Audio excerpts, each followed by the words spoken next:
Hello, children. This is Grandma Carla, and I have Joanna here with me, my granddaughter, and we're going to read Mr. Putter and Tabby Take the Train. And I love Mr. Putter. This is by Cynthia Rylant, and she's a very good author. Mr. Putter and Tabby Take the Train. I like the picture of the animals. She has such cute pictures in this book. That's Tabby. An idea. One day, Mr. Putter and his fine cat Tabby were cooking some oatmeal when Mrs. Teaberry called.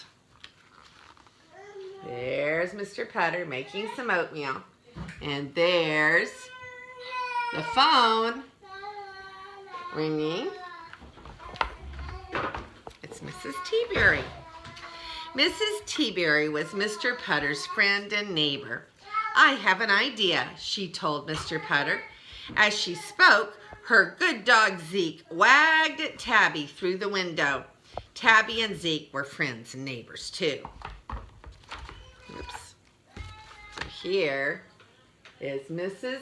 Teaberry talking to Mr. Putter, and there is Zeke wagging his tail at Tabby.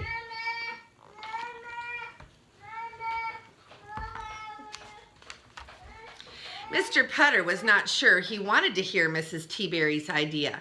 Sometimes her ideas were odd and involved running fast or wearing feathers or having purple toes. I guess Mrs. Teaberry is a very interesting person. And he does not always like her ideas. Would you like purple toes? If it was in a bubble bath, I would. But Mr. Putter always had good manners, so he asked, "What is your idea, Mrs. Teaberry?" Though he really didn't want to know. "I think we should take a train," said Mrs. Teaberry. A train, thought Mr. Putter. Mr. Putter loved trains. So maybe he likes this idea. There they are talking about taking a train. And Mr. Putter's thinking about trains. He likes trains. When he was a boy, he rode on them all the time. He loved the big windows, the smooth seats, the traveling backwards. But he hadn't been on a train for years. There's Mr. Putter thinking about when he was a little boy and how much he loved trains when he was a little boy. "I haven't been on a train in years," he told Mrs. Teaberry. "Exactly," said Mrs. Teaberry. "Let's go tomorrow. We'll go north for 2 hours and then turn around and come back." Mr. Putter looked at Tabby, who was still waiting for her oatmeal. "Can we bring Zeke and Tabby?" Mr. Putter asked Mrs. Teaberry. There's Mrs. Teaberry talking, and there's Mr. Putter talking, and he's looking at Tabby and wondering, can she come too? "Of course," she said. "You're sure pets are allowed?" he asked. "Certainly." "And they can sit with us on the train?" Mr. Putter asked. "Of course they can," said Mrs. Teaberry. "You're sure?" said Mr. Putter. "I'm sure," said Mrs. Teaberry. "Positive?" asked Mr. Putter. "Positive," said Mrs. Teaberry. "Pets," she declared, "can go on trains." Now here's a picture of Mr. Putter feeding Tabby her oatmeal because she's so hungry. And there's Zeke, and he is looking very happy himself. Another idea. "I'm sorry," said the ticket woman at the next train. "Pets can't go on trains." "What?" said Mrs. Teaberry. There's the ticket woman. And there's Mrs. T-Berry's face. What? Zeke was standing beside her wearing his traveling jacket. He had lots of pockets for bones and balls and little doggy lollipops.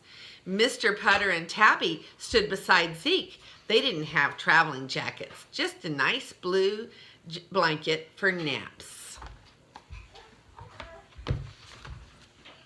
There's Zeke in his travel finery. And there's Mr. Putter with Tabby in her blue blanket for naps. Mr. Putter looked at Mrs. T-Berry. "You said positive," he told her. "Well, the last time I took a train, pets were allowed," said Mrs. T-Berry. "When was that?" asked Mr. Putter. "It was 1938, said Mrs. T-Berry. 1938 was a really, really long time ago. There's Mr. Putter. He's a little put out at Mrs. T-Berry. And there's Mrs. T-Berry saying the last time she rode on a train was 1938. Mr. Putter had to smile. "Let's just go home," he said. "We'll have some tea. We can't go home," said Mrs. T-Berry. "I've brought cards and games and binoculars and banana crunchies, and Zeke's jacket is all filled up." "Did you say banana crunchies?" said Mr. Putter. Mrs. T-Berry nodded. "Like the kind we have on the 4th of July?" asked Mr. Putter. Mrs. T-Berry nodded again. You know, Mrs. T-Berry really, really likes to cook. So here, Mrs. Putter's talking about all the things she brought with her on the trip to enjoy, and Mr. Putter's thinking twice about those banana crunchies. Suddenly, Mr. Putter couldn't imagine anything nicer than being on a train with Tabby and Mrs. T-Berry and Zeke eating banana crunchies. It would be the best train ride of his whole life. "We're not getting any younger," Mr. Putter told Mrs. T-Berry. "I have another idea." Well, here is Mr. Putter thinking about those banana crunchies and getting another idea. What do you think they're going to do? Get on the train. Taking the train. Mr. Putter and Mrs. T-Berry went home.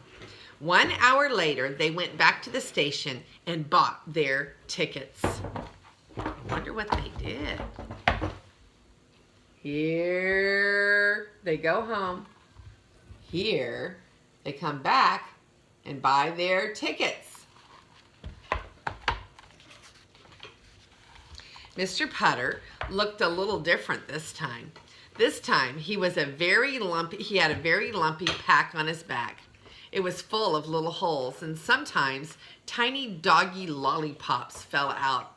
Mr. Putter just stuck the lollipops back in and patted the pack on its head. What was in the pack? Zeke. Oh, no. Are they sneaking the doggy and the kitty on the train? Yeah.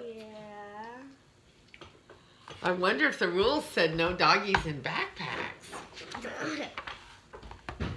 Mrs. T-Berry looked a little different too. She was wearing a smock with very big pockets full of cards and games and binoculars and banana crunchies. And she carried a picnic basket that purred, but no one could hear it except for Mrs. T-Berry.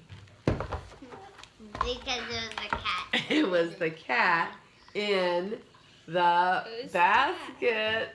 Oh, they're ready to go, and their animals are now contained.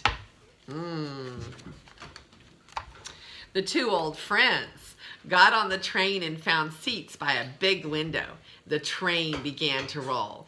Chug, chug, chug. Mr. Putter was so happy he thought he would burst. They hadn't been on a train since they were little children. And there they are enjoying the train ride. And for the next 4 hours, he and Mrs. T-Berry had the train ride of their lives.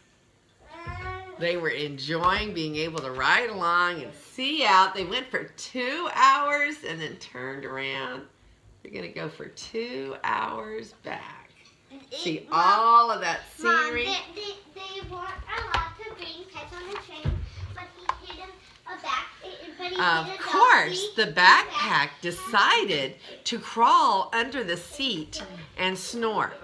And the picnic basket kept batting at the window shade. He had a basket with a cabin.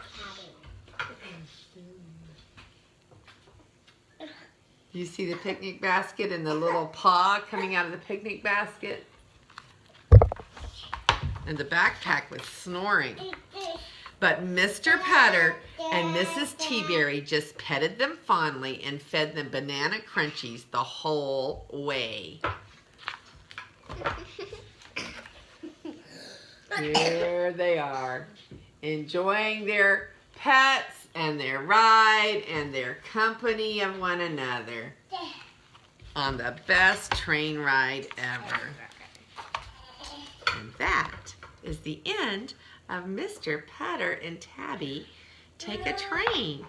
And this is Grandma Carla, and I love you. Want to push the button?